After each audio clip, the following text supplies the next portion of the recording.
পাকা তাল দিয়ে যে এত সুন্দর পিঠা তৈরি করা যায় না দেখলে বিশ্বাস হবে না। খেতে ভীষণ সুস্বাদু, কোনো রকম ঝামেলা ছাড়া সহজ উপায়ে তালের পিঠাটা তৈরি করা যাবে। আর একবার তৈরি করে খেলে বারবার খেতে ইচ্ছে করবে। প্রথমে তালের রস লাগবে। আমি ফ্রেশ তালের রসটা ব্যবহার করলাম। আমি কড়াইয়ে 1 বাটি তালের রস ব্যবহার করলাম। এরপরে দুধ দিয়ে খুব ভালোভাবে ফুটানোর পরে এখানে চালের গুঁড়ো অ্যাড করে একটা ডো তৈরি করে নিতে হবে।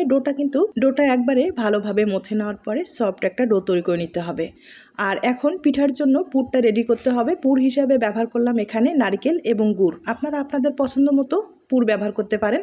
এবার পিঠার ডিজাইনটা তৈরি করে দেখিয়ে দিচ্ছি।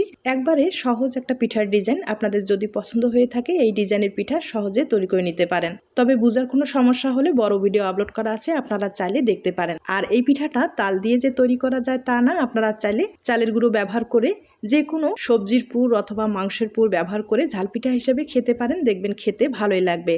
অতিথি আপ্যায়নের জন্য এই পিঠাটা কিন্তু বেস্ট। একবারে সহজ একটা পিঠার ডিজাইন, তবে দেখতে হয় অপূর্ব। আপনাদের পছন্দ হলে বাড়িতে ট্রাই করে দেখতে পারেন।